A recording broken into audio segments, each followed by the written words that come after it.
राज्यात बदलापूर, अकोला, कोल्हापूर येथील बलात्काराच्या घटना ताज्या असतानाच आता सांगलीतही असा खळबळजनक प्रकार समोर आला आहे। सांगली शहरातील संजयनगर भागात अल्पवयीन मुलीवर एका रेकॉर्डवरील गुन्हेगाराने बलात्कार केल्याची घटना घडली आहे। विशेष म्हणजे यातील आरोपी हा पॅरोल रजेवर जेलमधून बाहेर आला होता। 14 वर्षीय अल्पवयीन मुलीवर या 35 वर्षीय रेकॉर्डवरील गुन्हेगाराने बलात्कार केल्याची घटना उघडकीस आली आहे। या प्रकरणी संजयनगर पोलिसांनी तातडीने पाऊल उचलत आरोपी संजय माने यास आटपाडी येथून ताब्यात घेतले आहे। दरम्यान या घटनेनंतर तातडीने संजयनगर पोलिसांनी आरोपी संजय माने यास 2 तासात ताब्यात घेतले। संशयित आरोपी संजय माने 2011 साली शहरातील प्रिया हॉटेल समोर झालेल्या खुनाच्या गुन्ह्यातील आरोपी असून त्याला 14 वर्षाची शिक्षा लागली आहे। तो सध्या पॅरोल रजेवर आला होता। मागील महिन्यात त्या पीडित मुलीस तू मला आवडतेस असे म्हणून तिचा विनयभंग केला होता। त्याबाबत पीडित मुलीने कुठेही वाच्यता केली नाही।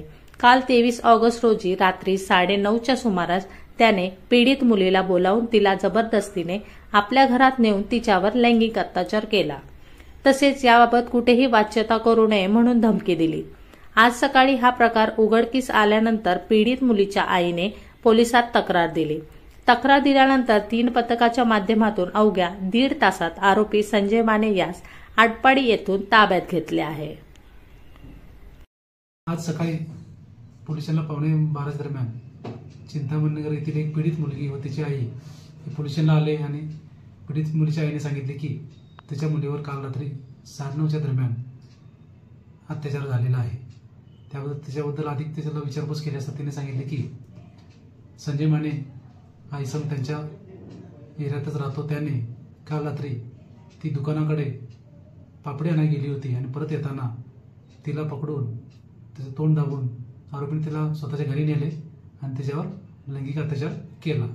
भीतीपोटी पीडित मुलगीने काल रात्री ही गोष्ट त्याच्या आईला सांगितली नव्हती, पण आज सकाळी पीडित मुलीने त्याच्या आईला ही गोष्ट सांगितल्यानंतर पीडित मुलगी व आई यांनी हे पोलिसांना आले आणि त्याची आपण सविस्तर तक्रार नोंदवायला सुरू केली। या दरम्यान आरोपीचे नाव निष्पन्न झाल्याने तात्काळ 2 टीम करून आरोपीला 1.5 तासाच्या आतमध्ये आटपाडी येथून ताब्यात घेतलेले आहे आणि पीडित मुलीच्या तक्रारीवरून त्याच्यावर लैंगिक अत्याचार झाल्याबाबत पोलिसांना गुन्हा नोंद करण्यात आलेला आहे आणि सध्या त्या गुन्ह्याचा तपास मी स्वतः करत आहे।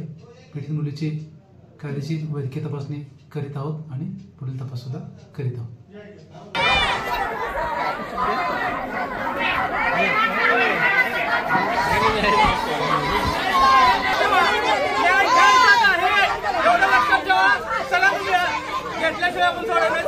मी मायनर आहे, तिला धक्का बसलेला आहे, फार वाईट घटना घडलेली आहे। तिचा तक्रार आपण नोंदवलेला आहे, पण ती घाबरली असल्यामुळे कमी जास्त सांगत आहे। तिला शांत करून आपण तक्रार घ्यावी म्हणून जरा लेट झालेला आहे। दुसरी गोष्ट तिच्या आईला पण आपण धीर दिलेला आहे। दुसरा जो आरोपी आहे त्याला आपण पकडलेला आहे, ताब्यात घेतलेला आहे, जिथं होता तिथून ताब्यात घेतलेला आहे। दुसरी गोष्ट तिचा रेप झालेला आहे, तिचं मेडिकल करणं गरजेचं आहे। तिला मेडिकलला आपण पाठवत आहोत। ती घाबरलेली आहे, डॉक्टरकडे आपण डॉक्टरशी बोललेलो आहोत। मायनर आहे, मेडिकल प्रॉपर करायला लागतं। त्या आरोपी तुम्हाला पुरावे पाहिजे असतील तर तक्रार व्यवस्थित घेणं आणि तिचं मेडिकल व्यवस्थित करणं ही 2 पहिली महत्वाची कामं आहेत। त्यामुळे ती व्यवस्थितच घ्यावी लागतात। गडबड करून आपण तक्रार तिला अशी सांगितली घेतली नंतर प्रॉब्लेम येतो। त्यामुळे पहिला तिची तक्रार आपण घेत आहोत। घाबरलेली आहे, ती सांगेल तशी घेत आहोत म्हणून वेळ झालेला आहे। तुमच्याकडून वेळ नाही आहे, ती सांगेल तशी आम्ही घेऊ शकतो। तसं आपल्याला नको आहे, आपल्याला पुरावे गोळा करायचे आहेत। सगळ्यात वाईट घटना घडलेली आहे, तर तशी तक्रार तिची आपण काय काय घडलं तिला विचारतो। दुसरं आता आपण तात्काळ तिला मेडिकलला पाठवत आहोत, तो पण आपण इकडे आपली फाईल नोंद होईल आणि डॉक्टर परत सांगतील त्याप्रमाणे आपण अजून त्यात कलम वाढणार आहोत। जो आरोपी आहे तो आपण ताब्यात घेतलेला आहे।